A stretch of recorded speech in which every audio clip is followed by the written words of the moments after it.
আজ আমি দেখাবো কিভাবে মিষ্টির দোকানের মতো বাড়িতেই ছানা জিলিপি বানানো যায়। ছানা কাটার জন্য আমি এখানে 1 লিটার দুধ নিয়ে নিয়েছি। দুধটা ফুটে উঠেছে, এবার লেবুর রস দিয়ে দেব। আপনারা চাইলে ভিনিগার কিংবা টক দইও দিতে পারেন।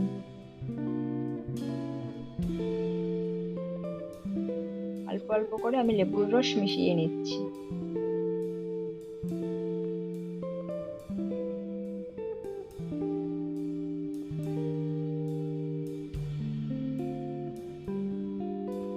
দেখুন ছানাটা খুব ভালোভাবে কেটে গেছে। আপনারা চাইলে কিন্তু দোকান থেকেও ছানা কিনে আনতে পারেন।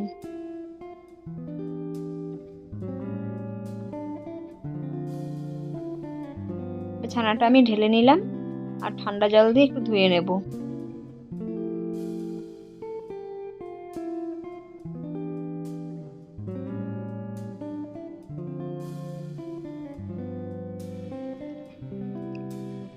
ছানাটি ধোয়া হয়ে গেছে, এবার জলটা চেপে বের করে নেব। আর এটি কোথাও টানিয়ে রাখলে বা ভারী কিছু দিয়ে চাপা দিয়ে রাখলে ভালো হবে, কারণ ছানার এক্সট্রা জলটা বেরিয়ে যাবে। আমি এটি ঝুলিয়ে রেখেছিলাম 20 থেকে 25 মিনিটের মতো। দেখুন ছানার ভেতরে আর একটুকু জল নেই, ছানাটা খুব ঝরঝরে হয়েছে।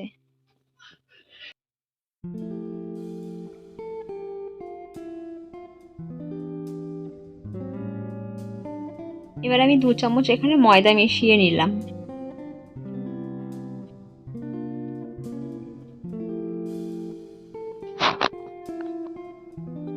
আর এটি হচ্ছে সুজি।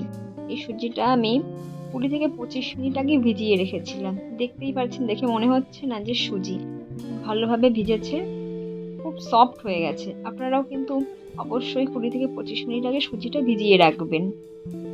আর এতে চিনি দিয়ে দিলাম 2 চামচের মতো।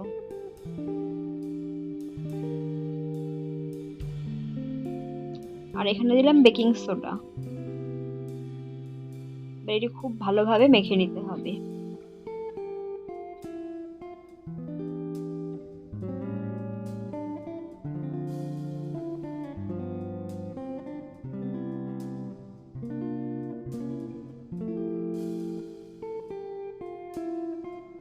প্রায় 20 থেকে 25 মিনিট ধরে কিন্তু আমি এই মিশ্রণটি মেখেছিলাম। যত ভালো করে মাখবেন জিলাপি কিন্তু ততই ভালো হবে।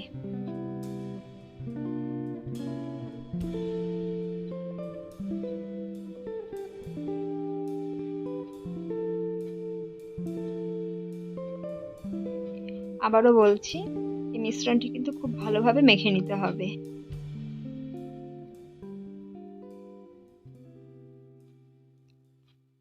এবার এতে আমি সামান্য ঘি দিয়ে দিলাম, যাতে একটা সুন্দর ফ্লেভার আসে, তাই। এবার আবার ভালো করে মেখে নেব।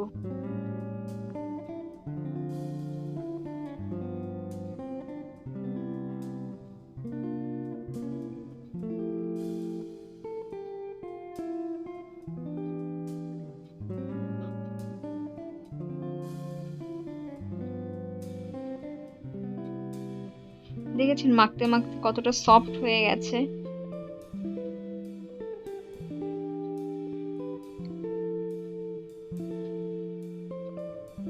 দেখতেই পাচ্ছেন খুব সফট হয়েছে মাখাটা। ছোট ছোট গোল করে নেব।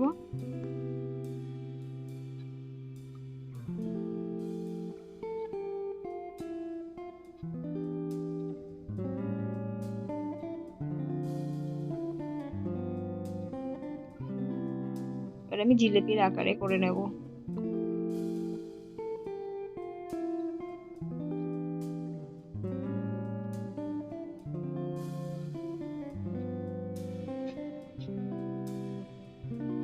মাখাটা কিন্তু সফট হয়েছে বলেই ফেটে যায়নি পাশ দিয়ে, নইলে কিন্তু ফেটে যেত।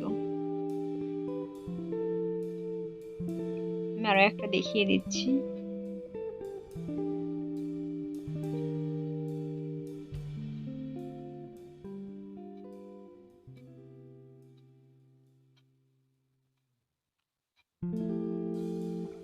আপনারাও এইভাবে করে নেবেন।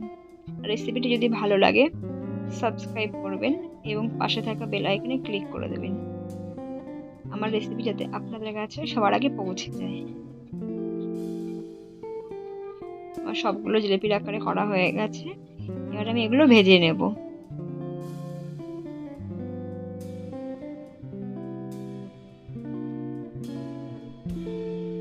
তার জন্য আমি কড়াইতে তেল দিয়ে দিয়েছি। তেলটা গরম হয়ে গেছে। এবার একে একে জিলেপিগুলো ছেড়ে দেব।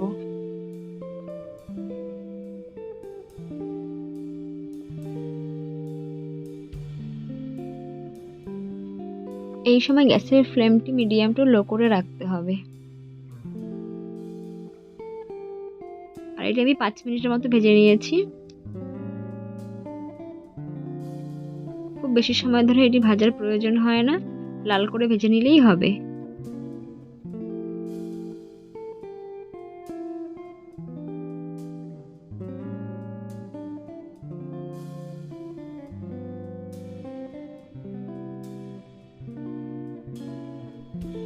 দু সাইড খুব ভালোভাবে ভাজা হয়ে গেছে, এবার তুলে নিচ্ছি।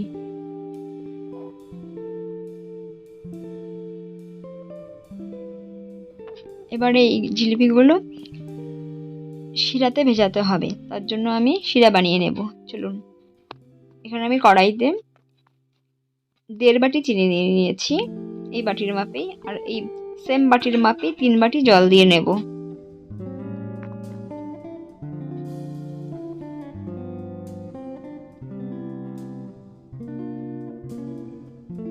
চিনিটি জলের সঙ্গে খুব ভালোভাবে মিশিয়ে নেব। এখন ফুটে উঠেছে, চিনিটাও খুব ভালোভাবে গলে গেছে। এই শিরাটি ঘন করার কোনো দরকার নেই, পাতলাই আছে। আমি এখন এই জিলেপিগুলো দিয়ে দিচ্ছি।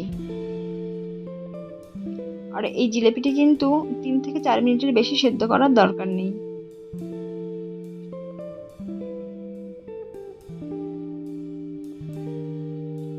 আমি প্রায় 4 মিনিট পরে কিন্তু গ্যাসটা অফ করে দিয়েছি। আর আমি এখন এলাচ দিয়ে দিচ্ছি। আমি এলাচটা আগে দিতে ভুলে গেছিলাম, তাই আমি এখন এলাচটা দিয়ে দিলাম। আর অবশ্যই এলাচটা দেবেন, খুব সুন্দর একটা ফ্লেভার আসবে, খেতেও ভালো লাগবে।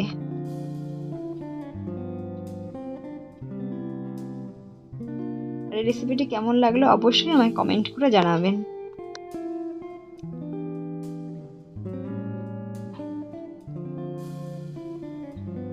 আমি কিন্তু গ্যাসটি বন্ধ করে এগুলো উল্টে দিচ্ছি। এবার ঢেকে রেখে দেব। ঢাকা দিয়ে প্রায় 1 ঘন্টার মতো রেখে দেব, রসটা টেনে নেবে। তারপরে আমি নামিয়ে নেব।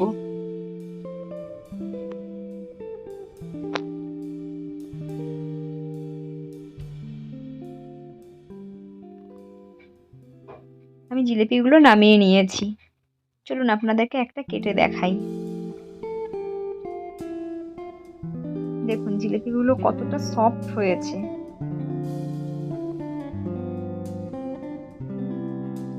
আর মুখে দিলেই কিন্তু মিলিয়ে যাচ্ছে, এতটাই যে সফট হয়েছে। এটি কিন্তু খেতে খুব টেস্ট হয়েছে। আপনারা না খেলে বুঝতেই পারবেন না যে বাড়িতে এত সুন্দর করে ছানা জিলেপি বানানো যায়। অবশ্যই একবার বাড়িতে বানিয়ে খাবেন, ভালো লাগবে।